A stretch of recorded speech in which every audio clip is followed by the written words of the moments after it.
Bayangkan sebuah era di mana kesetiaan hanyalah alat, di mana seorang samurai bisa menjatuhkan shogun di pusat kekuasaannya dan mengangkat shogun lainnya dalam waktu yang sama. Dia bukan siapa-siapa dan tidak mewarisi klan besar, tapi namanya sangat ditakuti di Kyoto. Ia adalah Matsunaga Danjo Hisahide. Tokoh yang oleh literatur sejarah disebut sebagai salah satu Japan's Three Great Villains. Namun, apakah ia benar-benar seantagonis itu? Atau hanya seorang pria paling realistis di era paling keras dalam sejarah Jepang? Matsunaga Hisahide hanyalah samurai lokal di wilayah Yamato, sebuah provinsi kecil di selatan Kyoto. Masa mudanya sunyi dari catatan sejarah. Tanpa duel legendaris, tidak ada kemenangan besar. Tapi justru disitulah ia belajar. Belajar membaca politik, belajar memahami ambisi liar manusia, belajar bahwa kekuasaan tidak selalu diraih dengan pedang. Tahun 1540-an, namanya mulai muncul sebagai bawahan Miyoshi Nagayoshi, penguasa kuat di kawasan Kinai. Dan disinilah kisahnya dimulai. Perlahan, tanpa gemuruh pertempuran, tanpa deklarasi perlawanan terbuka, Matsunaga Hisahide mulai membangun basis kekuatannya di Yamato. Benteng demi benteng direbut, jaringan demi jaringan dibangun. Dan pada era 1560-an, 3 anggota penting keluarga Miyoshi wafat dalam periode yang penuh intrik. Apakah ia terlibat? Sejarah tidak pernah memberi jawaban yang pasti. Tapi satu hal yang sangat jelas, saat klan Miyoshi melemah, Hisahide semakin kuat. Ia bukan sekadar retainer biasa. Ia menjadi penguasa regional. Dan dari Yamato, ia bisa menekan Shogun Ashikaga di Kyoto kapan saja.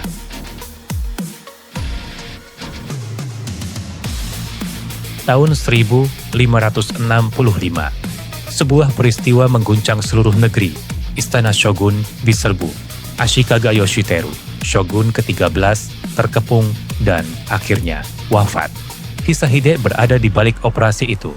Bayangkan, ia bukan menyerang daimyo biasa. Ia menyerang simbol tertinggi kekuasaan nasional.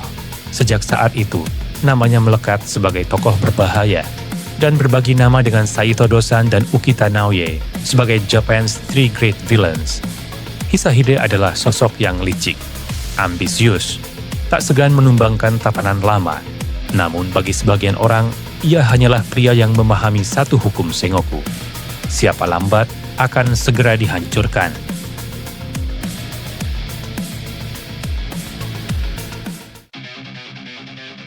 Tahun 1568, seorang daimyo muda yang ekspansif dari Owari, Oda Nobunaga, memasuki Kyoto. Era baru dimulai. Nobunaga memasang boneka kekuasaannya di istana Kyoto, Ashikaga Yoshiaki. Hisahide dipaksa tunduk. Ia bekerja untuk Nobunaga, membantu menekan sisa kekuatan Miyoshi, menjaga stabilitas Yamato. Namun, Hisahide bukan tipe loyalis buta. Kadang setia, kadang memberontak, kadang menyerah, kadang kembali melawan. Sebagai contoh, di saat situasi memanas pertengahan tahun 1573 yang melibatkan Oda Nobunaga setelah menyelesaikan 2 daimyo kultural, Asakura Yoshikage dan Azai Nagamasa. Dan tidak lama berselang, Shogun Ashikaga Yoshiaki merasa tidak puas dan melakukan perlawanan kepada Oda Nobunaga, dibantu oleh Hisahide dan Takeda Shingen. Tapi, sekali lagi, Nobunaga terlalu kuat. Kala itu, Nobunaga beberapa kali memaafkan Hisahide, mungkin karena Nobunaga tahu Hisahide bukan ancaman kecil. Ia adalah politikus yang terlalu cerdas untuk dibuang begitu saja.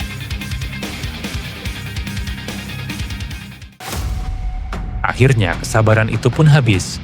Tahun 1577, hubungan Hisahide dan Nobunaga retak total. Ini dimulai dengan penunjukan Tsutsui Junkei sebagai pelindung, bahkan daimyo wilayah Yamato. Hisahide mengetahui ini langsung memutus hubungan aliansinya dengan Nobunaga. Nobunaga meresponnya dengan mengirim pasukan besar klan Oda untuk mengepung Kastil Shigisan, markas Hisahide. Pengepungan ini dipimpin oleh beberapa retainer dan jenderal kepercayaan Nobunaga.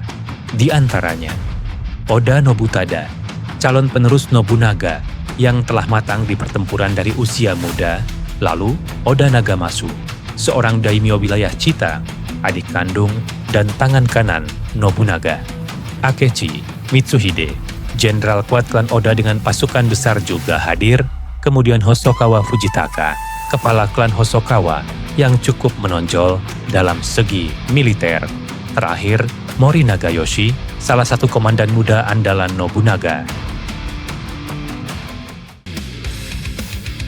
Benteng Shigisan dikepung. Tidak ada jalan keluar, tidak ada bala bantuan, tidak ada negosiasi. Hisahide tahu ia kalah dan ini adalah akhir dari segalanya. Catatan sejarah mengatakan ia menghancurkan cawan teh kesayangannya. Cawan yang menjadi simbol status elit Chanoyu. Pesannya jelas, tidak ada yang akan bisa mengambil kehormatanku. Kastil Shigisan runtuh. Hisahide menyelesaikan tugas hidupnya di sana. Itu bukan akhir biasa. Itu akhir seorang aristokrat yang menggenggam dalam kegelapan